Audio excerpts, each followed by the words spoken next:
The Congo. There's a saying out there that claims that if anyone that goes simply dust off the dirt underneath their feet, they'll stumble upon diamonds. Now, as someone who's been to Congo and has, partaken in this theory and dust off the dirt underneath my feet, I'd like to let you guys know that I found no diamonds. In fact, upon looking down, I just found a leg, two legs, infested with mosquito bites.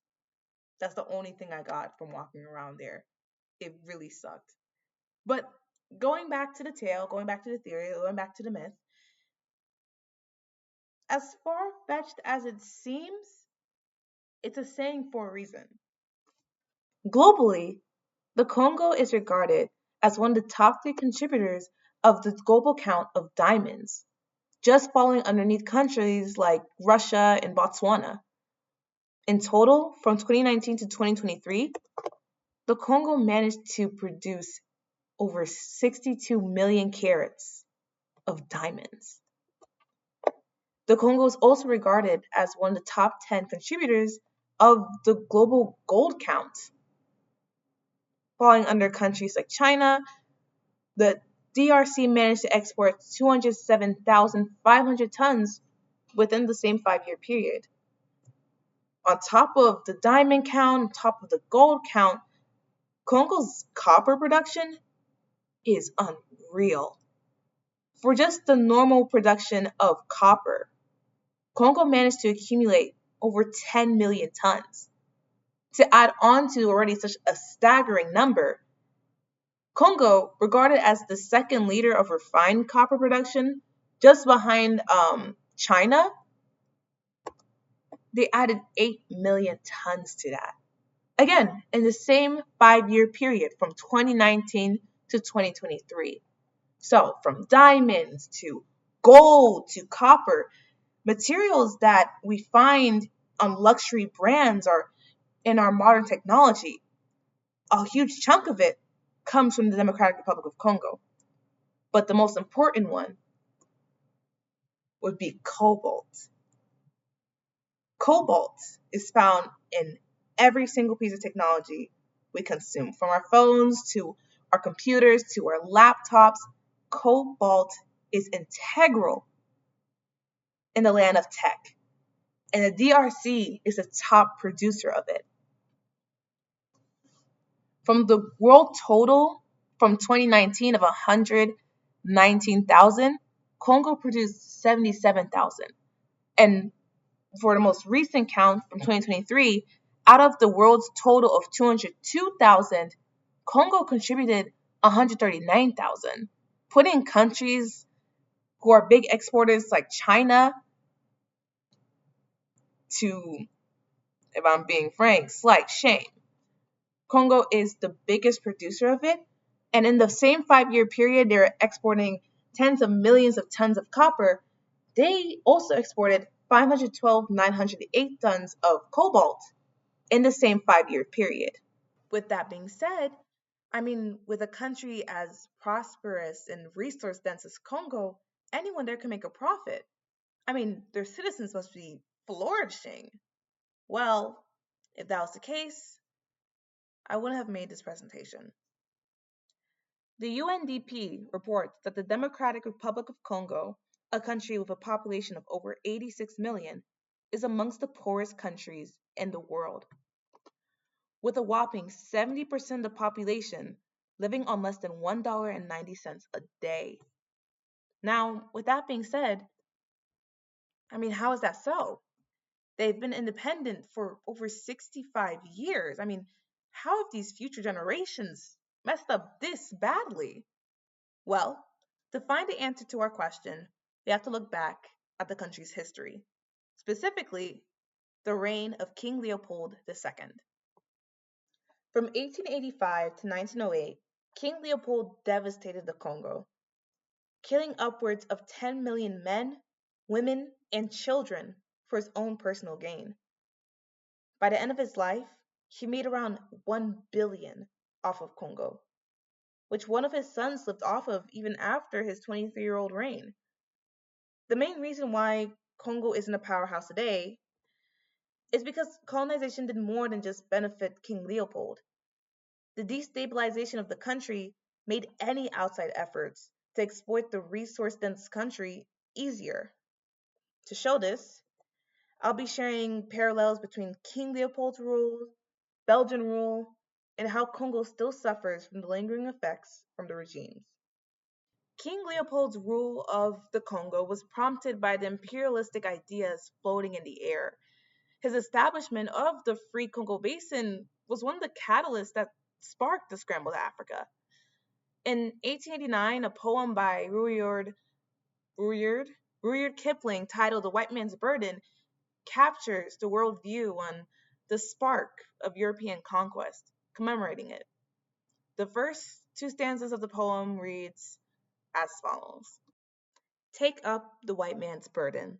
Send forth the best ye breed. Go bind your sons to exile, to serve your captives' needs. To wait in heavy harness, unfettered folk and wild, your new-caught sullen peoples, half devil, half child. Take up the white man's burden. In patience to abide, to veil the threat of terror, and check the show of pride. By open speech and simple, and 100 times made plain, to seek another's profit, to work another's gain. Rudyard Kipling. Circling back to my point, this poem was the shared ideal. European countries would begrudgingly go to savage devil nations to bring about civilization and to set these nations up for success out of duty. For they believed that these countries had no self autonomy. And to mask their greed, they put on this facade of working for the native population of the land selflessly. The main reason why King Leopold was pressured into relinquishing Congo was because he was caught and his wrongdoings were brought to light. Regardless, the world couldn't let an African country be independent. It was unprecedented. So Belgium had to bear the burden that Leopold left. But to Congo, whose population went from 20 million to 10 million under Leopold's rule, the change in rulers didn't matter. Their exploitation didn't change. One example of this would be the Force Public in centuries. Funded by Leopold, the Force Public was a military force regime portrayed as a force against Arab slave traders. In reality, their main use in Congo was to impose slave labor onto the natives of the land and to harm those who didn't comply to their egregious commands, such as the pillages natives would trek from inland Congo. Many, to transport materials, were forced to abandon infants in the wilderness to carry supplies. But alas, all of this suffering wasn't enough to gain enough money from Congo. So, to be able to maintain the vast area, Leopold allowed businesses land. Those businesses would then hire sentries or company militia who would go terrorize villages, kidnap women and children, all in exchange for labor. If the crazy quotas weren't met, villages were burnt down. As seen in this slideshow I compiled, these are photographs that missionaries and Congo activists took of the Force Public's victims, along with testimonies.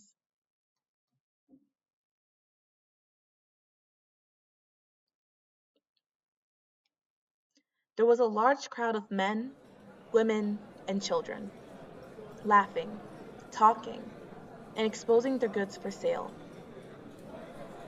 At once, the shrill whistles of the steamers were heard. The soldiers leveled their guns and fired, and the people fell, dead, and wounded, and groaning, and pleading for mercy.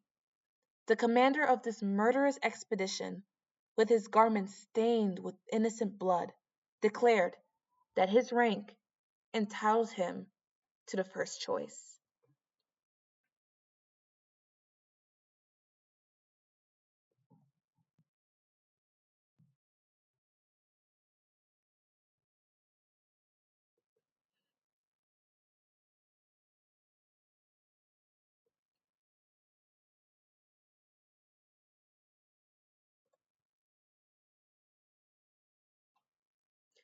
Two cases of the kind came to my actual notice while I was in the lake.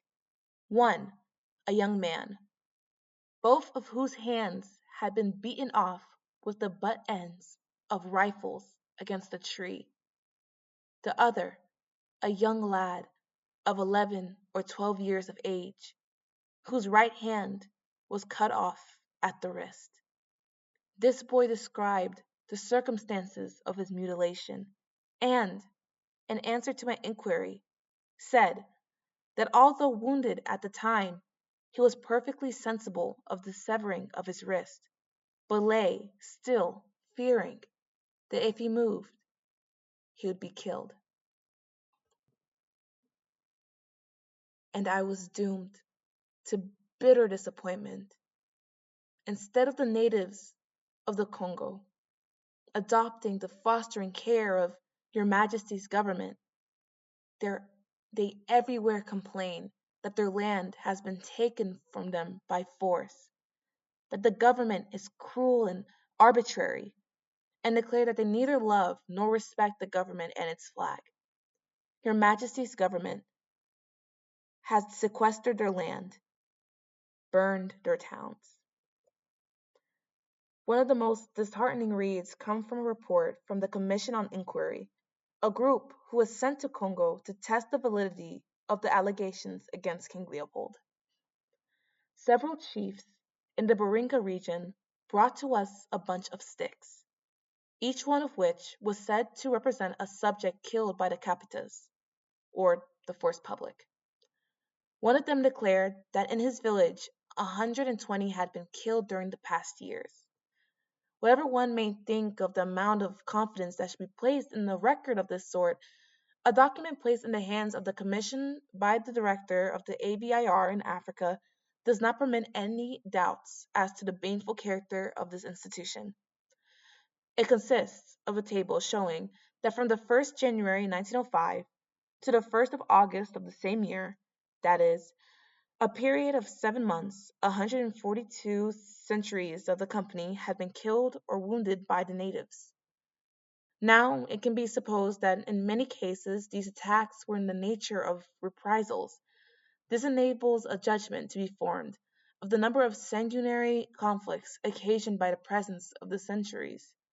None of the agents who testified before the commission or were present at the sessions made any attempt to refute the charges made against the centuries. The least unfavorable opinion expressed in regards to the centuries was made by the director of the ABR, who said, "The century system is an evil, but it is a necessary evil." Post-Leopold, no centuries or the force public were taken down. And this is simply because the profit they provided was greater than the people who labored for it. Going back to the start, the Congo was very profitable during Leopold's rule. During his time, he made 220 million francs, which is, in today's dollars, 1.1 billion. And that's excluding the 50 million he got from Belgium because of how stubborn he was in parting with his rule. Belgium, the country Leopold ruled, never partook in this wealth. Leopold spent his proceeds on material goods and underage girls instead. Finally, after taking in the Congo from their famous ruler, they could partake of the profits. In Belgian Congo, a lot of companies, in the face of scrutiny, simply rebranded. For example, the Anglo-Belgian Indian Rubber Company, ABIR, responsible for the cutting of limbs seen in the previous slides, continued to receive profits from rubber exports. And in 1911, 3 years after Belgian annexation, the company simply rebranded, becoming the Belgian Congo Plantation Harvesting Company. The force public didn't leave either. In fact, they stayed as Congo's military force, which is odd since this force didn't work for the Congolese people. So much so that during the independence riots in the mid 1900s, the same force public that inflicted harm to the civilians of Congo during the late 19th and early 20th century were called forth by Belgian rule to suppress the people of the Congo and their cries for freedom. These institutions were established by Leopold and then capitalized by Belgium after his rule. Even if Belgium made nothing from Leopold's initial conquest of the Congo, they wouldn't have profited as much as they did unless Leopold had already instituted these systems. Overall, the Belgian government made over 79 million USD from Belgian Congo. But that was during Belgian colonization, something that ended 65 years ago. I mean, sure, people are still reeling back from the effects of colonization, but at the end of the day, the riots worked. Congo gained independence in 1960, and the country is no longer under colonial rule. If that statement is correct, which it is, that means that the exploitation after Belgium isn't tied to Leopold. It's just poor management by the Congolese, right? I mean, roughly 3 generations and companies on your land, heavily dependent on your resources, making a profit should be simple. But alas, that's not the case. Leopold's lingering effects are devastating, especially in his efforts in suppressing the educational opportunities of the masses and the occupation of the land by others. In the late 1930s, a young Congolese man bought a secondhand Bible from a priest. As he looked through it, a letter slipped out. The letter turned out to be an artifact, a letter from the King Leopold. The part of the letter that I will be reading will be marked in blue. The task that is given to you to fulfill is very difficult, Leopold writes, and requires much tact. You will go to the Congo certainly to evangelize, but your evangelization must inspire above all Belgian interests. Your essential role is to facilitate the task of administrators and industrialists, which means you will go to interpret the gospel in a way that will best protect our interests in that part of the world.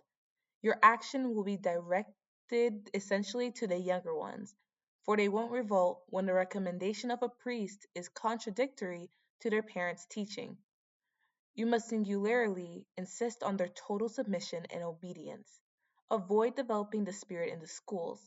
Teach students to read and not to reason. Institute a confessional system, which allows you to be good detectives, denouncing any black that has a different consciousness contrary to that of the decision maker. Leopold's method of oppressing the masses under his regime wasn't just physical.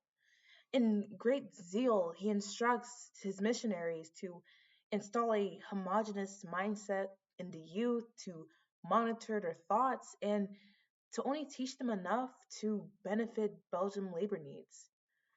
He used holy men, some of the only people to show the indigenous population some level of grace, to suppress the youth. This letter, being found 20 years after his reign in Congo in a priest's possession, goes further to prove that these tactics were still being used in Belgium Congo. They didn't stray from the model. To once again keep Belgium interest, the Congolese weren't educated. Those who were fed history that glorified Leopold. By 1960, the year Congo gained independence, there were only about 30 Congolese citizens who were university graduates. A tragic number that, if it wasn't for the efforts of revolutionaries, wouldn't have grown much if Congo stayed under Belgium. Instead of getting an education, the later generation that were supposed to be building up their lives were living in poverty, only affording to work. A same sentiment shared by the youth that had to suffer under Leopold's regime. Now, the Belgian Congo outlawed the slavery allowed in Leopold's Congo, and because of the controversies surrounding Congo and rubber, those type of materials were slowly becoming more sourced from South America. So, Belgium sourced its profits from another area, mines. Shinkolobwe, a small mine in the southern province of Katanga, provided 1,200 tons of uranium to the United States in the U.S. effort in creating the atom bombs that obliterated Nagasaki and Hiroshima. There was even an extra 3,000 tons of uranium kept near the mines as a reserve. Congolese people worked day in and day out, being arguably the force that gave the Allied powers their success during World War II. But instead of Congolese people being paid adequately, they were given close to a couple of bucks. And this is mainly because of the mines these people worked in. By the time Belgium granted independence, the DRC only owned a fraction of the mines they had. The DRC is filled with mineral resources that major tech companies like Tesla and Apple depend on. As documented by the UN, the Congo is estimated to have about $24 trillion worth of mineral resources, a number that's been brutally withdrawn from the population. Today, the average Congolese person only makes about $400 a year, while those same companies continue to expand with their advancements in technology and net worth. From uranium to gold and cobalt, minerals that even in ounces can cost 10 times the salary of a Congolese person. Those profits aren't making its way back to Congo. Even after Belgium's occupation, even after the fight for independence, it seems like Congo has found itself in a perpetual loop for working for another's gain. Leopold's fangs still bear strength as they continue to feast on Congo's prosperity. The white man's burden has always been a facade to mask the inhumane treatment of black and brown people globally. In Edie Morrow's words, the leading activist in the Congo movement, he writes, "The Black Man's Burden," a parody of 1889's Rudyard Kipling's The White Man's Burden. In this Morrow writes, "It is the Africans who carry the black man's burden. They have not withered away before the white man's occupation.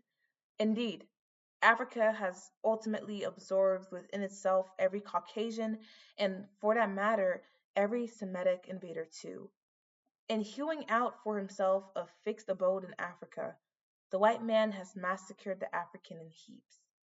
The African has survived, and it is well for the white settler that he has." There's no denying that Congo has gone through a lot over the past century. As someone who is Congolese, has family in Congo, has an uncle serving in the mineral war, I can say that the situation is very much real. But I know that through humanitarian efforts, through the growing graduation rate, and through the spirit of the people, Leopold's scars on Congo will heal. It was through the same pressure placed on revolutionaries like Patrice Lumumba that moved the nation to get its independence in the 1960s. And that same vigor is found in protests held all around Congo. The people want change, and that change is what they'll receive. Thank you for listening.